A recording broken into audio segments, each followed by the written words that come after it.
Sugar patient ആയിട്ടുള്ള ആൾക്കാർക്ക് നോമ്പ് തുറക്കുന്ന നേരം കുടിക്കാൻ പറ്റിയ നല്ലൊരു ഡ്രിങ്ക്സാണ് ഞാനിപ്പോൾ കാണിക്കാൻ പോകുന്നത്. വേണ്ടിയ സാധനങ്ങൾ ഒരു നല്ല പുളിപ്പില്ലാത്ത നല്ല കട്ടി തൈര്, പിന്നെ കുറച്ച് ഐസ് ക്യൂബ്, പിന്നെ ഒരു പിടി പുതിനയില, പിന്നെ കുറച്ച് ആപ്പിള്, ആവശ്യത്തിന് ഉപ്പ്. ഇതാണ് നമുക്ക് വേണ്ടത്. ഇനി നമുക്ക് എങ്ങനെയാണ് ഉണ്ടാക്കേണ്ടത് നോക്കാം.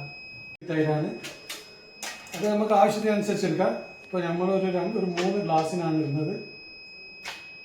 ശേഷം നമ്മൾ ഐസ് ക്യൂബ് ഇടുക, ഒരു പിടി പുതിനയില, പിന്നെ ആപ്പിള്,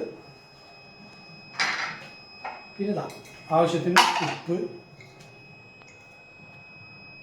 ഇതായിട്ടാണ് കേട്ടോ, അതുകൊണ്ടാണ് നമുക്ക് ഇട്ടുന്നത്.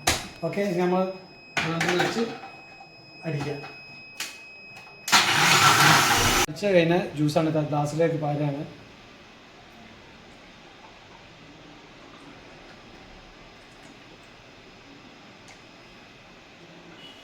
ഷുഗർ പേഷ്യൻ്റുള്ള ആൾക്കാർക്ക് നല്ലതാണ്. ഇത് നല്ല എനർജിയും നല്ല ഒരു എന്താ പറയുക, എല്ലാ ക്ഷീണവും മാറും ഈ ഒരു